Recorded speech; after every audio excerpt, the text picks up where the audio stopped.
এভারকেয়ার থেকে হাদির সর্বশেষ কিছু তথ্য আসলে আমাদের হাতে এসেছে এবং তাদের যে সর্বশেষ মেডিকেল টিমটি ছিল সেই টিমের একটি বৈঠক হয় এবং সেই বৈঠক শেষে তারা আসলে কিছু তথ্য আমাদেরকে দিয়েছে।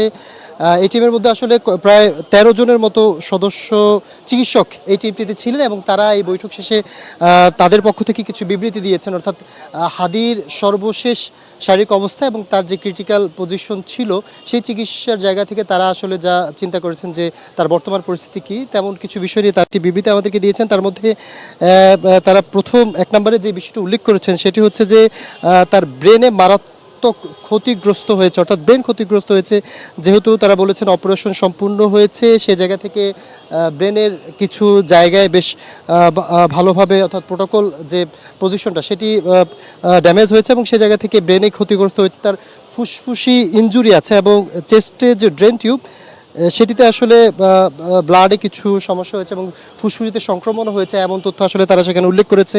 তার কিডনির যে কার্যকারিতা সেটি আসলে ফেরত এসেছে। তারা বলল যে কিডনি কার্যকারিতা ফেরত এসেছে, সেটাকে ধরে রাখার জন্য তারা ফ্লুইড ব্যালেন্স যেভাবে ঠিক রাখা হচ্ছে সেভাবেই আসলে তারা কন্টিনিউ করছে। অর্থাৎ তাদের এইখানে যে তথ্য সে তথ্য অনুযায়ী কিডনির কার্যক্ষমতা হয়তো ছিল না এবং সেটি এখন ঠিক আছে বা ফেরত এসেছে বলে তারা ৩ নম্বর উল্লেখ করেছে। এছাড়াও তারা বেশ কয়েকটির মধ্যে তারা উল্লেখ করেছেন যে তার শরীরে যে রক্ত জমাট বাঁধা হয়েছিল বা তার যে রক্তক্ষরণটি হয়েছিল তার মধ্যে অসামঞ্জস্যতা দেখা দিয়েছিল এবং সেটা অনেকটাই ঠিক হয়ে আছে। অর্থাৎ তার যে রক্তক্ষরণটি হয়েছিল, রক্ত জমাট বাঁধা বা রক্তক্ষরণের জন্য যে সমস্যাটি সৃষ্টি হয়েছিল সেটি এখন অনেকটা ঠিক আছে এবং এটাকে সার্বক্ষণিক একটি মনিটরিংয়ের মধ্যে রাখবেন বলেও আসলে তারা এখানে উল্লেখ করেছেন।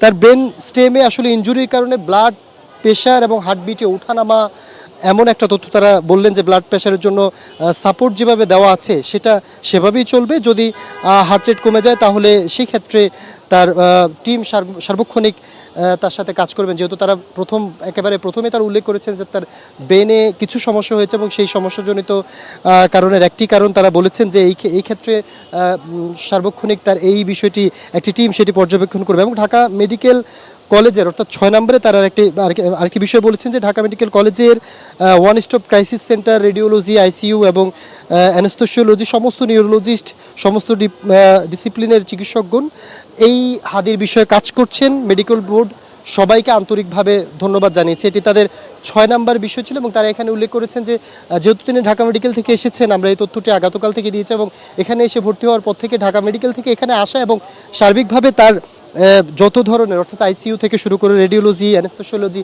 সব বিষয়গুলো আসলে তারা মনিটরিং করছেন এবং এটি সার্বিকভাবে দেখছেন।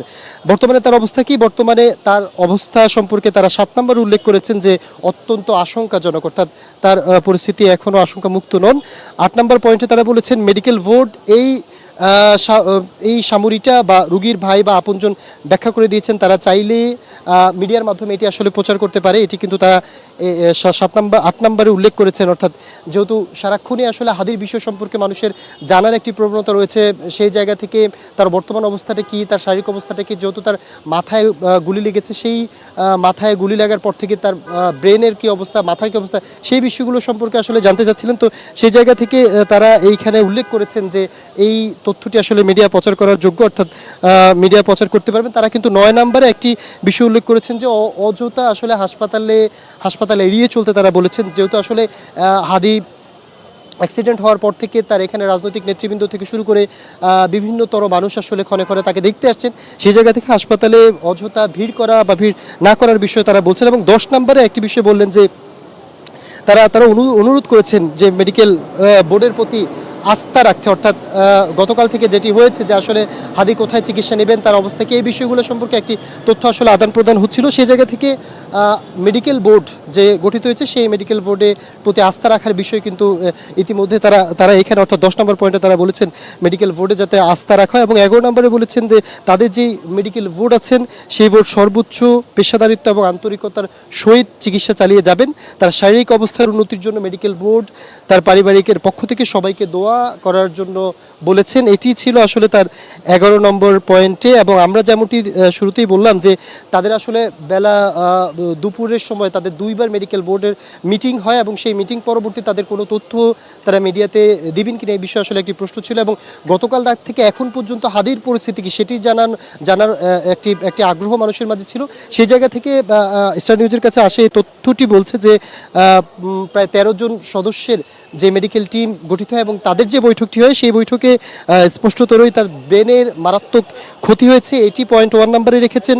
ফুসফুসে ইনজুরি হয়েছে এই বিষয়টি তারা পয়েন্ট 2 নম্বরে রেখেছেন। তার কিডনি কার্যক্ষমতার বিষয়ে তারা বলেছেন এটি ফিরে এসেছে, অর্থাৎ এটি এখন ভালো আছেন এমনটি তারা বলেছেন। এবং রক্তক্ষরণের কারণে রক্তে জমাট বাঁধার যে বিষয়টি তারা 4 নম্বরে উল্লেখ করেছেন, এটির ক্ষেত্রে তারা পর্যবেক্ষণ রাখছেন, অর্থাৎ রক্তক্ষরণ বন্ধে বা রক্তক্ষরণ হতে পারে কিনা এই বিষয়ে তাদের টিম কাজ করছেন। এবং ব্রেনের যে ইনজুরি, ব্রেনের যে ব্লাড জমে যাওয়া যে বিষয়গুলো, অর্থাৎ ব্লাড প্রেশারের জন্য সাপোর্ট যে পরিমাণ দেওয়া দরকার অর্থাৎ ব্রেন কেন্দ্রিক, সেই জিনিসটি তারা আসলে দেখছেন বা তাদের সেই জায়গাগুলো কাজ করছেন। এবং 6 নম্বরে তারা উল্লেখ করেছেন ঢাকা মেডিকেল কলেজ থেকে শুরু করে অর্থাৎ গতকাল আইসিইউ থেকে শুরু করে এখানকার নিয়ে আসা পর্যন্ত সেই ঢাকা মেডিকেলের টিম, এইখানে টিম সব মিলে আসলে তারা তাদের সর্বোচ্চ যেই দায়িত্বশীলতা সেটি তারা দেখাবেন এমনটি তারা এখানে উল্লেখ করেছেন। এবং বর্তমানে তার পরিস্থিতি কি এটিও তারা উল্লেখ করেছেন। 7 নম্বরে তারা বলেছেন তার পরিস্থিতি আসলে আশঙ্কাজনক, অর্থাৎ তিনি আশঙ্কামুক্ত নন।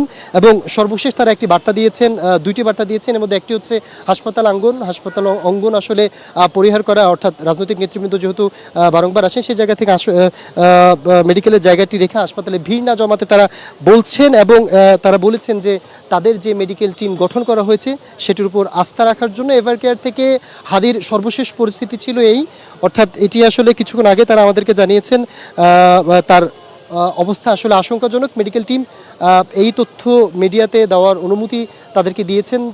আমরা স্টার নিউজের মাধ্যমে আপনাদেরকে জানানোর চেষ্টা করলাম যে এভারকেয়ার থেকে আসলে হাদির শারীরিক সর্বশেষ